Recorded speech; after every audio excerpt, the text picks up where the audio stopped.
Charles III atteint d'un cancer, ce contrat passé par Buckingham qui déconcerte. Buckingham Palace a conclu un accord tacite inédit avec la presse pour prévenir les fake news sur le cancer de Charles III. Buckingham Palace a réservé une terrible nouvelle aux Britanniques cette semaine. Le lundi 5 février, un communiqué de la firme relayé dans les médias a révélé que Charles III souffrait d'une forme de cancer.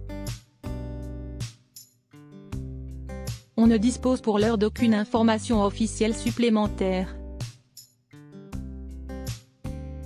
La maladie aurait été diagnostiquée par les médecins alors que le roi d'Angleterre sortait d'une opération bénigne de la prostate pratiquée à la fin du mois de janvier dernier. Interrogé par les tabloïds, le chirurgien et professeur d'urologie Roger Kirby a assuré que le successeur d'Élisabeth II avait commencé un traitement différent de celui proposé aux patients ordinaires. Le palais de Buckingham a choisi de jouer la carte de la transparence en ces temps difficiles pour la monarchie britannique. Si est une rupture totale, notait cette semaine Adélaïde de Clermont-Tonnerre, directrice de la rédaction de Point de Vue, sur le plateau de C'est à vous. Les représentants de la famille royale savent que plus ils vont donner de détails, plus ça va alimenter la machine, plus ça va alimenter la curiosité. Selon la spécialiste des têtes couronnées, la firme aurait essayé de passer un contrat avec la presse pour éviter la diffusion de fausses rumeurs.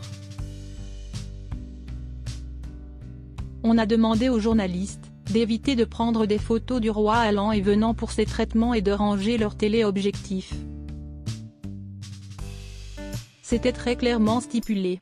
Reste à savoir si la consigne sera respectée à la lettre. Cette exception faite à la règle pour Charles III. Le titre de monarque garantit au père de Harry et William de recevoir des soins d'une qualité supérieure à la moyenne. Dans les colonnes du Daily Mail, on apprend ainsi qu'il aura accès aux meilleurs soins de santé que ce pays puisse offrir et sera donc suivi par les spécialistes les plus accomplis du pays, qui travaillent dans des établissements d'élite parce qu'ils sont les plus demandés, et reçoivent souvent des salaires mirobolants.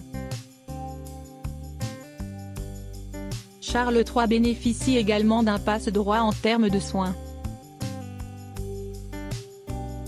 Alors que la majorité des patients attendent des semaines, voire des mois pour entamer un traitement, lui a eu le privilège de le commencer une fois le diagnostic posé.